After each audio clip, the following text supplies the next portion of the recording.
출애굽기 8장. 여호와께서 모세에게 말씀하셨다. 너는 바로에게 가서 나 여호와가 이렇게 말한다고 일러라. 너는 내 백성을 보내 그들이 나를 섬길 수 있게 하라. 만일 내가 거절한다면 내가 개구리로 내 나라를 벌하겠다. 개구리가 나일강에 득실거려 내 궁전에 들어가고 내 침대 위에도 올라가며 내 신하와 백성들의 집에 들어가고 내 화덕과 떡 반죽 그릇에도 들어갈 것이며 너와 내 백성들과 모든 신하들에게 뛰어오를 것이다. 여호와께서 모세에게 다시 말씀하셨다. 너는 아론에게 지팡이 잡은 손을 강과 운하와 연못 위에 펴서 개구리가 이집트 땅에 올라오게 하라고 말하라. 그래서 아론이 지팡이를 든 팔을 이집트 물 위에 펴자 개구리가 올라와 그 땅을 뒤덮었다. 그러나 마법사들도 자기들의 마법을 써서 개구리가 이집트 땅에 올라오게 하였다. 그러자 바로가 모세와 아론을 불러 말하였다. 너희는 여호와께 기도하여 개구리를 나와 내 백성에게서 떠나게 하라. 그러면 내가 내 백성을 보내 여호와께 희생 제물을 드릴 수 있도록 하겠다. 그때 모세가 바로에게 내가 왕을 위해 기꺼이 기도해 드리겠습니다. 그런데 이 개구리가 다 없어지고 나일강에만 있도록 내가 언제 왕과 왕의 신하와 백성을 위해 기도하면 되겠습니까? 하고 묻자 바로가 내일이다 하고 대답하였다. 그래서 모세가 이렇게 말하였다. 내가 왕이 말씀하신 대로 하여 우리 하나님 여호와와 같은 분이 없는 것을 왕이 알도록 해 드리겠습니다. 내가 기도하면 개구리가 왕과 왕의 궁전과 왕의 신하와 백성을 떠나고 나일강에만 있게 될 것입니다. 그리고서 모세와 아론은 바로 앞에서 나왔다. 여호와께서 바로에게 보내신 개구리에 대하여 모세가 여호와께 부르짖자 여호와께서 모세의 요구를 들어주셨다. 그러자 개구리가 집과 마당과 밭에서 나와 죽었다. 사람들이 개구리를 모아다가 무더기를 쌓았으므로 온 땅에 악취가 풍겼다. 그러나 바로는 개구리가 없어진 것을 보고 마음을 돌처럼 굳게 하여 여호와의 말씀대로 모세와 아론의 말은 듣지 않았다. 그러자 여호와께서 모세에게 말씀하셨다. 너는 아론에게 그의 지팡이를 들어 땅에 티끌을 치라고 말하라. 이집트 온 땅의 티끌이 이가 될 것이다. 그래서 아론이 지팡이를 들어 땅에 티끌을 치자 이집트의 모든 티끌이 이가 되어 사람과 짐승에게 달라붙었다. 마법사들도 자기들의 마법으로 이가 생기게 하려고 하였으나 그렇게 할 수가 없었다. 이가 곳곳에 득실거리자 마법사들이 바로에게 이것은 하나님이 행하신 일입니다 하고 말하였다. 그러나 바로는 여호와의 말씀대로 마음이 굳어 모세와 아론의 말을 듣지 않았다. 여호와께서 모세에게 말씀하셨다. 내일 아침 일찍 일어나 바로를 만나라. 그가 강으로 나올 것이다. 너는 그에게 나 여호와가 이렇게 말한다고 일러 주어라. 내 백성을 보내 그들이 나를 섬길 수 있게 하라. 내가 만일 내 백성을 보내지 않으면 내가 너와 내 신하와 백성과 내 집에 파리떼를 보내겠다. 그러면 이집트 사람들의 집에 파리떼가 득실거릴 것이며 땅도 파리떼로 뒤덮일 것이다.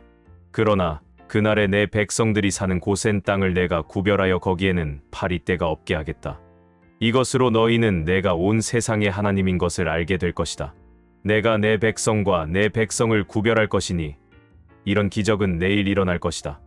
여호와께서 말씀하신 대로 파리떼를 보내시자 바로의 궁전과 신하들의 집과 이집트 온 땅에 파리가 득실거려 피해가 막심하였다.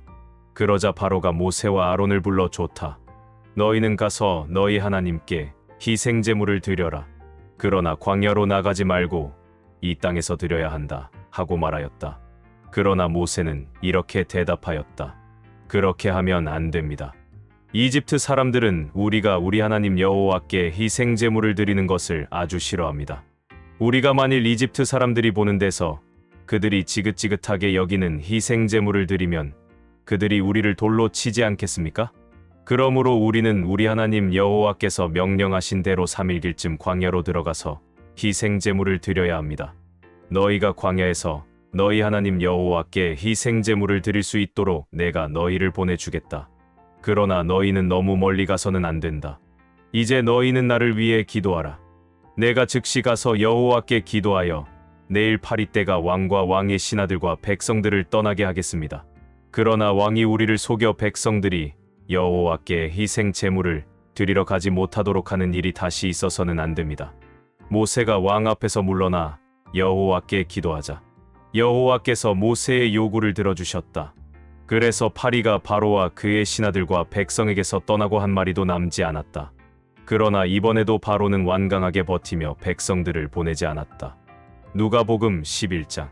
하루는 예수님이 어떤 곳에서 기도하시다가 기도를 다 마치시자 한 제자가 주님, 요한이 그의 제자들에게 기도하는 법을 가르쳐 준 것처럼 우리에게도 가르쳐 주십시오 하였다. 그래서 예수님은 제자들에게 이렇게 기도하라고 말씀하셨다.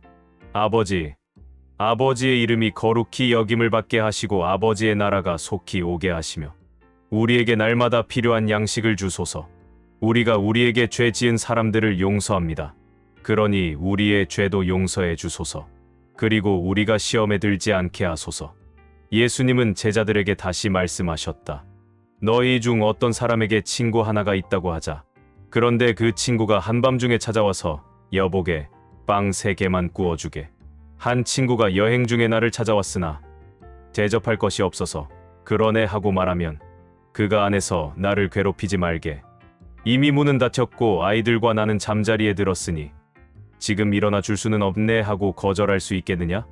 내가 너희에게 말하지만 그가 비록 자기 친구라는 이유 때문에 일어나 주지는 않을지라도 그가 끈질기게 졸라대기 때문에 일어나 그에게 필요한 것을 줄 것이다. 그래서 내가 너희에게 말한다. 구하라. 그러면 받을 것이다. 찾아라. 그러면 찾을 것이다. 문을 두드려라. 그러면 열릴 것이다. 누구든지 구하는 사람은 받을 것이며 찾는 사람은 찾을 것이요. 두드리는 사람에게는 열릴 것이다. 너희 중에 아들이 생선을 달라는데 생선 대신 뱀을 주며 계란을 달라는데 전갈을 줄 아버지가 있겠느냐? 악한 사람이라도 자기 자녀에게는 좋은 선물을 줄 아는데 하물며 하늘에 계신 너희 아버지께서 구하는 사람에게 성령을 주시지 않겠느냐? 하루는 예수님이 벙어리 귀신을 쫓아내시자 귀신은 나가고 벙어리 되었던 사람이 말을 하기 시작하였다. 사람들은 이것을 보고 놀랐으나 그들 가운데 어떤 사람은 그가 귀신의 왕 사탄의 도움으로 귀신을 쫓아낸다 하였고, 또 어떤 사람은 예수님을 시험하려고 하늘에서 오는 기적을 요구하기도 하였다. 그러나 예수님은 그들의 생각을 아시고 이렇게 말씀하셨다.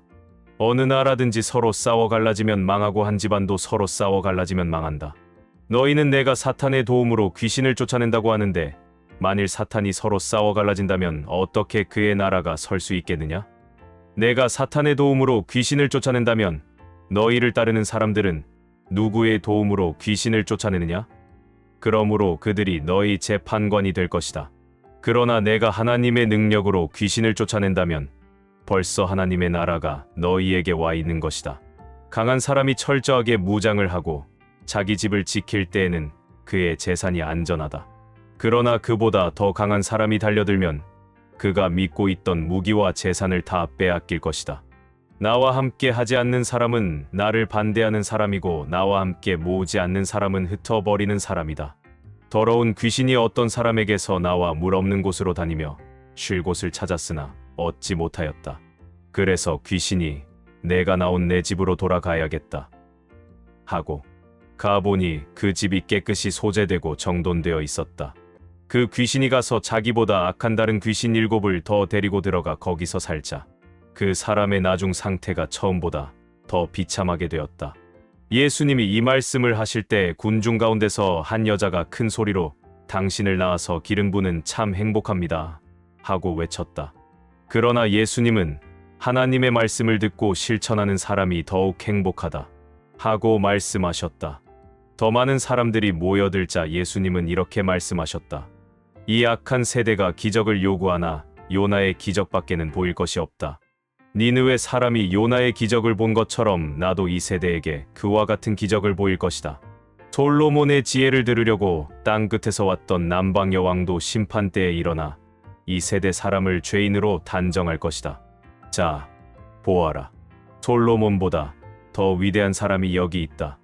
요나의 전도를 듣고 회개한 니느웨 사람들이 심판 때에 일어나 이 세대 사람을 죄인으로 단정할 것이다. 자, 보아라. 요나보다 더 위대한 사람이 여기 있다. 사람이 등불을 켜서 밀실에 두거나 그릇으로 덮어 두지 않고 그것을 등잔대 위에 올려놓는 것은 들어오는 사람이 그 빛을 볼 수 있도록 하기 위해서이다. 눈은 몸의 등불이다. 내 눈이 성하면 온 몸도 밝을 것이고 내 눈이 나쁘면 온 몸도 어두울 것이다. 그러니 내 속에 있는 빛이 어둡지 않은가 살펴보아라. 너의 온 몸이 밝아 어두운 데가 없으면 마치 등불이 너를 비출 때와 같이 온 몸이 밝을 것이다. 예수님이 말씀을 마치시자 한 바리새파 사람이 함께 식사하자고 예수님을 초대하였다.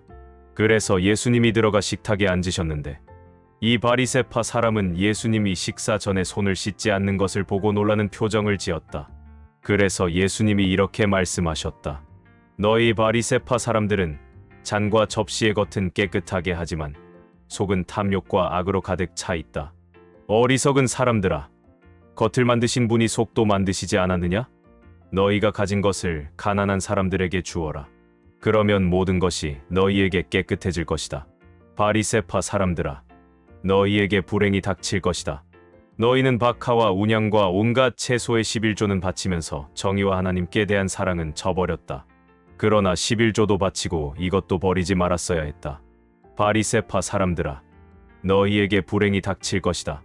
너희는 회당의 높은 자리를 좋아하고 또 시장에서 인사받는 것을 좋아한다. 너희는 평평한 무덤과 같아서 사람들이 그 위를 걸어 다니면서도 무덤인 줄 모른다. 그때 한 율법학자가 예수님께 선생님, 이렇게 말씀하시니 우리까지 모욕하는 것이 아닙니까? 하였다. 그래서 예수님이 다시 말씀하셨다. 너희 율법학자들에게도 불행이 닥칠 것이다. 너희는 지기 어려운 짐을 사람들에게 지우고 너희 자신은 손끝 하나 까딱하려 하지 않는다. 너희는 너희 조상들이 죽인 예언자들의 무덤을 꾸미고 있다. 너희 조상들은 예언자들을 죽였고 너희는 그들의 무덤을 꾸미고 있으니 사실 너희는 너희 조상들이 행한 일을 인정하고 있음을 증거하고 있다. 그래서 하나님은 그의 지혜로 말씀하셨다. 내가 그들에게 예언자들과 사도들을 보내겠다. 그들이 더러는 죽이고 더러는 핍박할 것이다. 그러므로 세상이 시작된 때부터 지금까지 죽임을 당할 모든 예언자들의 피에 대하여 이 세대가 책임을 져야 할 것이다. 내가 분명히 말해 두지만 아벨의 피로부터 제단과 성전 사이에서 죽임을 당한 사가랴의 피에 대해서까지 이 세대가 죄값을 치르게 될 것이다. 너희 율법학자들은 지식의 열쇠를 가지고 있으면서도 너희 자신도 들어가지 않고 또 들어가려고 하는 사람도 못 들어가게 막았다. 예수님이 거기서 나오시자 바리새파 사람들과 율법학자들이 예수님을 아주 적대시하고 여러 가지 질문을 하여 예수님이 하시는 말씀에서 잡아갈 구실을 찾으려고 노리기 시작했다. 욥기 25장, 26장. 그때 수아 사람 빌닷이 말하였다. 하나님은 권능과 위엄을 가지셨으며 하늘나라를 평화로 다스리는 분이시다. 그가 거느리고 있는 천사의 무리를 누가 감히 셀 수 있으며 하나님의 빛을 받지 않는 자가 세상에 어디 있는가? 어떻게 사람이 하나님 앞에 서서 감히 의롭다고 주장할 수 있으며 여인에게서 난 자가 어떻게 깨끗할 수 있는가? 하나님의 눈에는 달도 밝지 않고 별도 깨끗하지 않으네. 하물며 벌레와 구더기에 지나지 않는 사람이야 말할 것이 있겠느냐? 그래서 욥이 이렇게 대답하였다. 너는 힘없는 자를 잘 도왔고 기력 없는 팔을 잘 구하였으며 지혜 없는 자에게 좋은 충고를 하여 너의 훌륭한 지식을 잘 나타내었구나. 누가 너에게 그런 말을 하게 하였느냐? 누구의 신이 내 입에서 나왔느냐? 죽은 자들의 영들이 지하의 물속에서 떨며 하나님 앞에는 죽은 자의 세계가 드러나고 아무것도 가려진 것이 없다. 하나님은 북쪽 하늘을 허공에 펴시며 지구를 공간에 매달아 놓으시고 물을 짙은 구름으로 싸시며 그 무게로 구름이 찢어지지 않도록 하셨다. 그는 자기 보좌를 구름으로 가리시고 수면의 경계를 그어 빛과 어두움의 한계를 정하셨다. 그가 한번 꾸짖으면 하늘의 기둥이 무서워 떤다. 그는 권능으로 바다를 잠잠하게 하시고 그 지혜로 바다의 교만을 꺾어버리시며 그의 입김으로 하늘을 맑게 하시고 그의 손으로 날쌔게 기어가는 뱀을 찌르신다. 그러나 이런 것은 그의 능력 중에서 아주 적은 부분에 불과하며 우리가 그에 대하여 들은 것도 세미한 속삭임에 지나지 않는다. 그렇다면 누가 감히 하나님의 크신 능력을 이해할 수 있겠느냐? 고린도전서 12장. 형제 여러분, 나는 여러분이 영적인 선물에 대하여 모르는 것을 원치 않습니다. 여러분이 더 잘 알겠지만 여러분이 이방인이었을 때는 말 못하는 우상에게 이리저리 끌려다녔습니다. 그러므로 내가 여러분에게 말합니다. 하나님의 영으로 말하는 사람은 예수님을 저주하지 않습니다. 그리고 성령님의 도움 없이는 아무도 예수님을 주님이라고 말할 수 없습니다. 은혜의 선물은 여러 가지가 있지만 성령님은 한 분이시며 섬기는 일은 여러 가지가 있지만 주님도 한 분이십니다. 그리고 해야 할 일은 여러 가지가 있지만 모든 사람 안에서 일하시는 하나님은 한 분이십니다. 각 사람에게 성령님이 계시는 증거를 주신 것은 모든 사람의 유익을 위해서입니다. 어떤 사람에게는 성령님이 지혜의 말씀을 주시고 어떤 사람에게는 같은 성령님이 지식의 말씀을, 어떤 사람에게는 믿음을, 어떤 사람에게는 병 고치는 능력을, 어떤 사람에게는 기적 행하는 능력을, 어떤 사람에게는 예언하는 능력을, 어떤 사람에게는 영들을 분별하는 능력을, 어떤 사람에게는 여러 가지 방언하는 능력을, 어떤 사람에게는 방언을 통역하는 능력을 주십니다. 이 모든 것은 같은 한 성령님이 하시는 일입니다. 성령님은 자기가 원하시는 대로 각 사람에게 이런 은혜의 선물을 나누어 주십니다.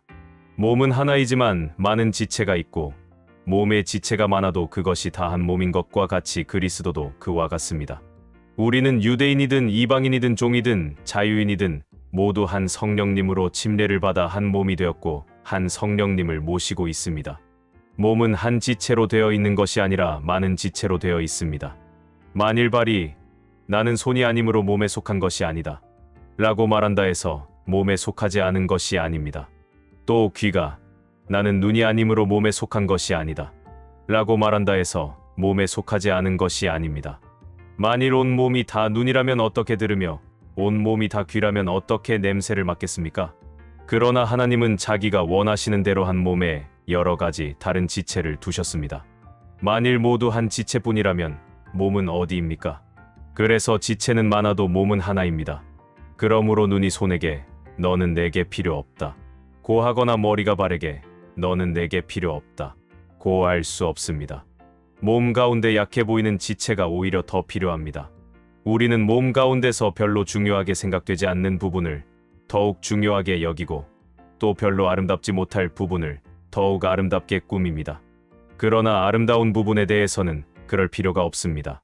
이처럼 하나님께서는 하찮은 부분을 더욱 귀하게 여겨 몸의 조화를 이루게 하셨습니다. 그래서 몸 안에 분열이 없이 모든 지체가 서로 도와 나갈 수 있게 하신 것입니다. 만일 한 지체가 고통을 당하면 모든 지체도 함께 고통을 당하고 한 지체가 영광을 받으면 모든 지체도 함께 기뻐합니다. 여러분은 그리스도의 몸이며 여러분 한 사람 한 사람은 그 몸의 각 지체입니다. 그리고 하나님은 교회 안에 이런 지체들을 세우셨는데 첫째는 사도요, 둘째는 예언자이며 셋째는 교사요. 그 다음은 기적을 행하는 사람, 다음은 병 고치는 사람, 남을 돕는 사람, 다스리는 사람, 방언을 하는 사람들입니다. 모든 사람이 다 사도나 예언자나 교사나 기적을 베푸는 사람은 될 수 없지 않습니까? 또 모든 사람이 다 병을 고치거나 방언을 하거나 통역할 수도 없지 않습니까? 여러분은 더욱 큰 은혜의 선물을 사모하십시오. 나는 여러분에게 더 좋은 길을 보여드리겠습니다.